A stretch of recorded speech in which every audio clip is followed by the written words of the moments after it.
Saudaraku ikhwatal iman, hadani Allah wa iyyakum. Terkait dengan harta, bagaimana bimbingan Islam kepada kita? Bahwa dalam sebuah hadis yang dikeluarkan oleh Al-Imam At-Tirmidzi rahimahullah, dan hadis ini sahih, Nabi bersabda, dan ini menjadi renungan buat kita semua. Bagaimana posisi kita terhadap harta-harta dunia? Kata Nabi, innamad dunya li arba'ati nafarin. Sesungguhnya hanyalah dunia itu bagi 4 golongan manusia. Sekarang mari kita lihat, berada di posisi mana kita terhadap pembagian 4 kelompok manusia hubungannya dengan urusan harta dunia. Yang pertama kata Nabi, dari 4 golongan manusia itu, abdun razaqahullahu malan wa ilman. Yang pertama, orang atau seorang hamba yang Allah karuniakan kepadanya 2 hal, harta dan ilmu.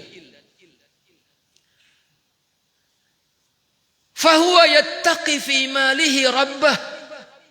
Kemudian dengan harta dan ilmu yang dia dapatkan karunia-Nya dari Allah itu, dia bertakwa kepada Allah dalam urusan hartanya dan dalam urusan ilmunya.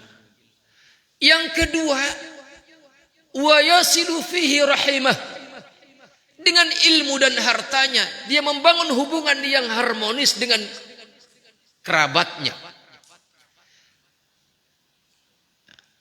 Ini yang pertama, kelompok manusia. Dia diberi karunia harta dan ilmu, yang kemudian dia bertakwa kepada Allah dengan harta dan ilmunya, dan kemudian dia membangun silaturahim dengan kerabatnya. Dan juga wa ya'lamu lillahi fihi haqqan, dan dia juga mengetahui apa hak Allah terhadap harta-harta itu. Dia tahu di dalam harta yang dia dapatkan sebagai karunia dari Allah itu ada hak Allah yang wajib dia tunaikan. Apakah itu zakat ataukah yang lainnya? Maka kata Nabi, kelompok yang pertama ini, fahadha bi ahsanil manazil indallah. Ini adalah derajat yang paling terbaik di sisi Allah. Kelompok terbaik manusia di sisi Allah, yang dengan harta dan ilmunya dia bertakwa kepada Allah. Dengan harta dan ilmunya dia membangun silaturahmi dengan kerabatnya, yang dengan harta dan ilmunya dia tahu apa hak Allah di dalam harta itu. Maka orang yang demikian adalah bi ahsanil manazil indallah. Dia orang terbaik kedudukannya di sisi Allah Subhanahu wa taala. Lihat, apakah kita di sini? Seberapapun harta kita, seberapapun ilmu kita, maka lihat, apakah dengan itu semua kita bertakwa kepada Allah? Semakin bertakwa kepada Allah, membangun silaturahmi dengan kerabat, dan kita tahu ada hak-hak Allah di dalam harta kita. Jika iya, maka pujilah Allah. Berarti kita telah optimis berada pada posisi terbaik di sisi Allah Subhanahu wa taala. Kemudian yang kedua kata Rasul, wa 'abdun razaqahu Allahu ilman wa lam yarzuqhu malan. Ada lagi kelompok manusia yang kedua. Seorang manusia, seorang hamba, Allah karuniakan kepadanya ilmu tetapi tidak dengan harta.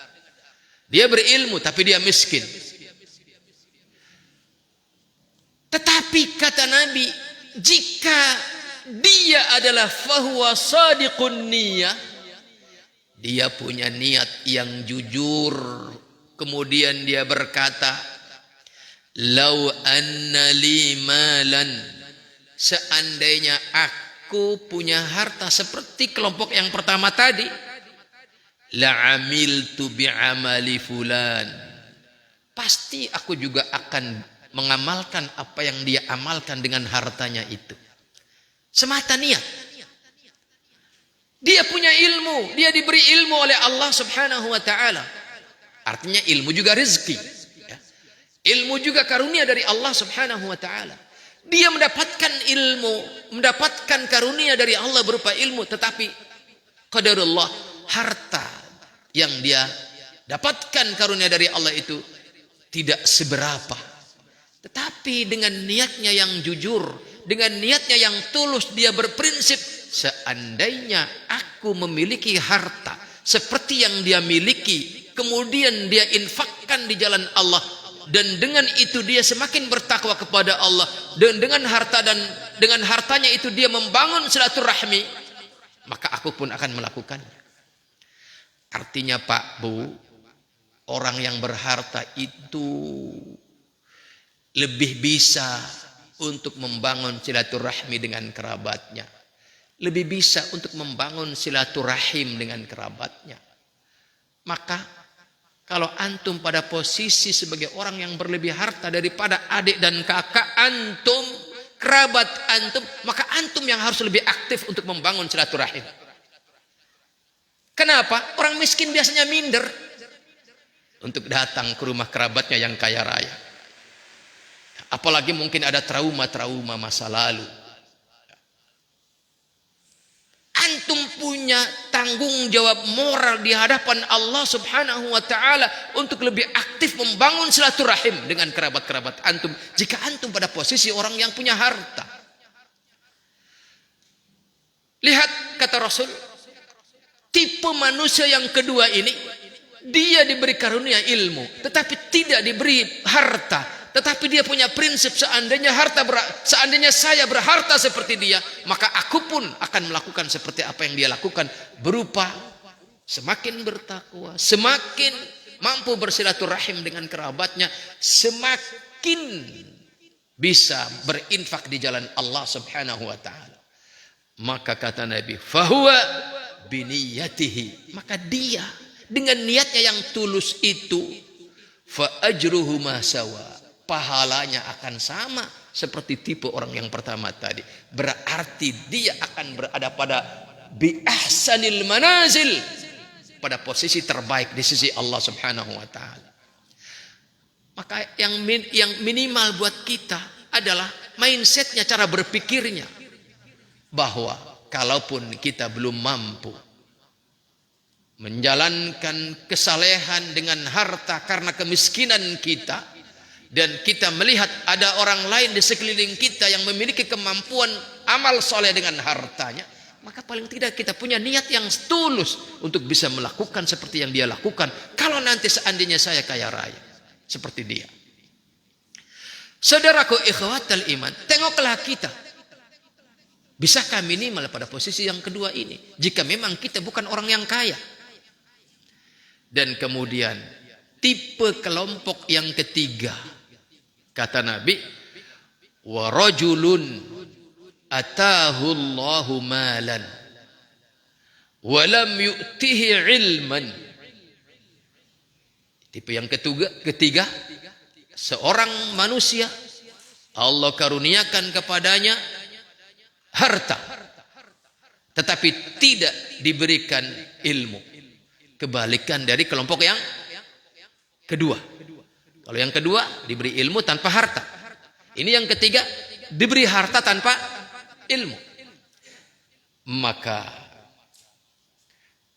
kata Nabi, yakhbitu fi malihi wa la yattaqi fihi rabbah wa la yaslu fihi rahimah. Dia berharta tetapi karena tanpa ilmu. Dia berharta yang berlimpah tetapi tidak ada ilmu. Maka kemudian dia merendahkan dirinya dalam urusan hartanya. Dia tidak bertakwa kepada Allah dalam urusan hartanya. Dan bahkan wala yasilu fihi rahimah, bahkan dia tidak gunakan hartanya itu untuk membangun tali silaturahim dengan kerabatnya. Bahkan wala ya'lamu lillahi fihi haqqan, bahkan dia pun tidak tahu bahwasanya di dalam hartanya ada hak Allah. Maka kata Nabi, fahada bi aswa'il manazil indallah, ini adalah seburuk-buruk kedudukan di sisi Allah Subhanahu wa taala. Punya harta tidak digunakan untuk bertakwa kepada Allah. Punya harta tidak digunakan untuk membangun tali silaturahim dengan kerabatnya, bahkan semakin sombong. Maka kata Nabi, ini adalah aswa'ul manazil indallah, seburuk-buruk kedudukan di sisi Allah Subhanahu wa taala. Maka lihatlah diri kita. Jika kita merasa dan fakta ada harta yang bergelimang pada diri kita, kemudian tidak ada ilmu, atau bahkan lebih buruk, ada harta bergelimang, ada ilmu yang banyak tapi tidak bertakwa, tetapi tidak digunakan untuk membangun silaturahim, tidak berinisiatif, nunggu aja. Kalau si miskin, adik saya itu miskin, dia datang, saya datang. Ini enggak benar. Ini enggak benar. Justru yang kaya lah yang harus berinisiasi. Dia menjadi orang yang pertama menjemput kemuliaan yang bernama bangun silaturahmi dengan kerabatnya. Kemudian saudaraku ikhwatal iman, hadani Allah wa iyyakum. Tipe manusia yang keempat, yang terakhir. Wa rajulun lam yu'tihi malan wala ilman. Manusia yang tidak diberi harta, juga tidak diberi ilmu. Miskin dia, bodoh dia. Dan muskilahnya, problemanya, dia punya prinsip. Lau anna li malan, kata si bodoh, si miskin ini, seandainya aku punya harta seperti harta yang dimiliki oleh orang itu, yang kemudian dia tidak bertakwa kepada Allah, dia gunakan berfoya-foya di dalam kemaksiatan, dia bahkan pecah dengan keluarganya, bertengkar dengan kerabatnya, dan dia flexing harta, dia pamerkan hartanya. Kata orang yang keempat, yang tidak punya ilmu dan tidak punya harta ini, kalau saya seperti dia, hartanya berlimpah, saya akan melakukan hal yang sama dengannya. Maka kata Nabi, fahuwa biniyatihi, maka orang yang keempat ini dengan keinginannya, dengan niatnya itu, wahuma fil wizri sawaun, maka dosanya sama dengan orang yang berharta berlimpah kemudian dia gunakan untuk keburukan-keburukan, kemaksiatan di jalan Allah, kemaksiatan kepada Allah Subhanahu wa taala. Sekedar niat ingin seperti itu, gunakan hartanya untuk kemungkaran, untuk kemudian sombong dengan bahkan dengan kerabatnya, maka sekedar ingin, apabila punya harta dia akan seperti itu, maka dalam urusan dosa dia sama seperti pelaku langsung. Hadis ini dikeluarkan oleh Al-Imam At-Tirmidzi dan hadis ini sahih. Maka lihatlah kita berada pada posisi mana, ikhwatal iman, hadani Allah wa iyyakum. Maka dengan kita memetakan 4 tipe manusia dan kemudian kita bergabung kemana, maka itulah kita. Demikian, semoga bermanfaat. InsyaAllah kita lanjutkan pada pertemuan yang akan datang, yang mana pembahasan ke depan as-shadaqatu laysat bil mali faqat, insyaallah. Assalamualaikum warahmatullahi wabarakatuh.